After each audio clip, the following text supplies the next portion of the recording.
Okay, so when you hear the words Strait of Hormuz, what's the first thing that pops into your head? Probably oil tankers, right? Maybe some military patrols, a whole lot of geopolitical tension. But what if I told you that's just scratching the surface? What if the reality of this place is stranger, more resilient, and honestly, way more surreal than we've ever been led to believe? Yeah, this quote, it just gets right to the heart of it, doesn't it? We're about to peel back those headlines and discover a world that exists in the very same spot on the map, but on a completely different plane of reality.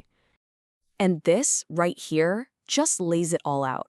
On one side, you have the Hormuz we all think we know, the global choke point. But on the other, there's this place of impossible geology, deep, ancient history, and forms of life that somehow thrive where they just shouldn't be able to.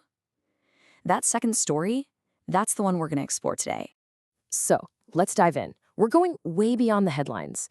This isn't just some corridor for ships. It's an arena where the planet itself is putting on a show and has been for centuries. I mean, we are talking about a place of almost unbelievable visual drama. Picture mountains made of pure salt shimmering in these vibrant rainbow colors, canyons of red clay that look like they were carved right out of the surface of Mars. It's so significant that everyone from Marco Polo to Albuquerque was drawn here. But for the people who actually live here, power has never really been about weapons. It's about the sheer ability to endure in one of the harshest climates on Earth. And, that whole idea of endurance, it's not just a human story. The natural world in Hormuz is literally operating on the very edge of survival. It has evolved these incredible, almost unbelievable solutions to problems that would just wipe out life almost anywhere else. Okay, so first up, let's talk about the coral reefs. Because in the Persian Gulf, marine biologists have found something that, well, it basically defies a fundamental rule of how ocean life is supposed to work. 96 degrees Fahrenheit. Let that sink in. In almost any other ocean on the planet, that temperature means one thing: mass coral bleaching, death. But here, the corals have evolved this astonishing next-level tolerance to heat. They've created a living laboratory for how life just might persist on a warming planet. And this crazy adaptation isn't just happening in the sea.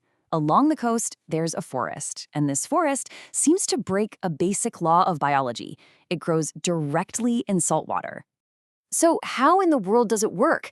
Well, the secret is a species of mangrove called Avicennia marina. It's developed this remarkable filtration system right in its roots. It basically desalinates the water it needs to live, and then it pushes the excess salt out through its leaves as these tiny, visible crystals. It's like a biological machine, perfected over millions of years. Okay, so this pattern of brilliant adaptation, it's not just limited to nature.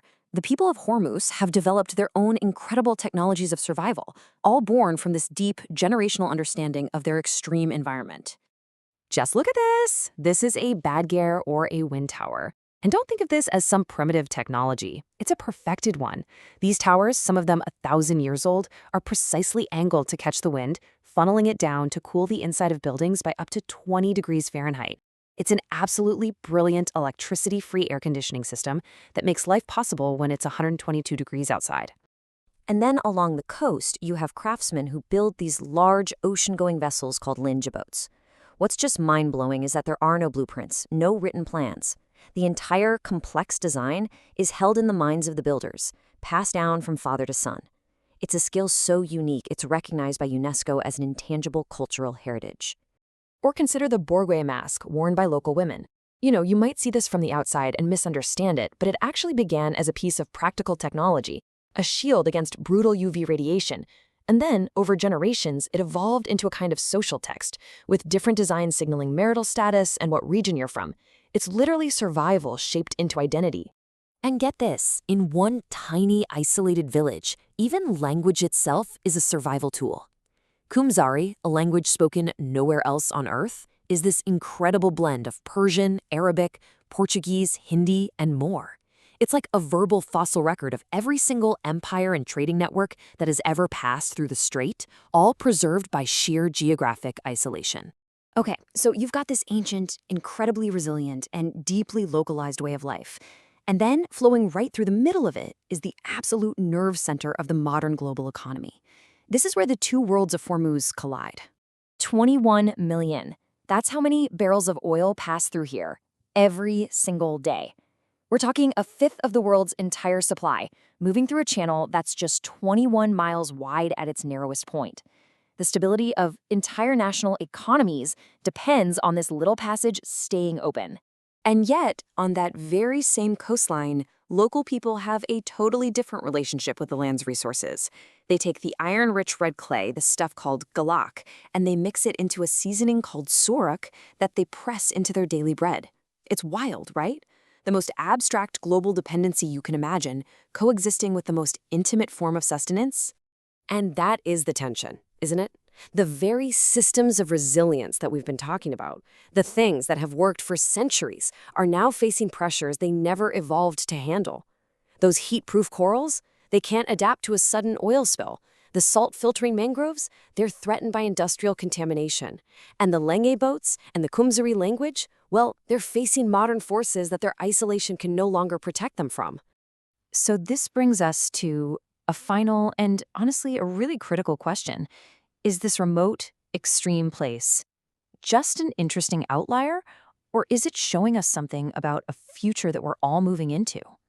Because when you list the basic conditions of life in Hormuz, living with extreme heat, managing profound resource scarcity, enduring pressure from forces way beyond your control, and adapting when stability just isn't a given, it starts to sound less like some remote place and a lot more like the challenges the entire world is now beginning to face. So you really have to ask, is Hormuz just an edge case, or have its people simply been living for centuries in a future that is just now arriving for the rest of us? They didn't have to wait for a crisis to learn how to endure it. They've been doing it all along. And that's really the thought I want to leave you with. This place has lessons, real lessons, about resilience, ingenuity, and survival. It isn't offering up any easy answers, but it is quietly posing a question that matters more than ever. Are we paying attention?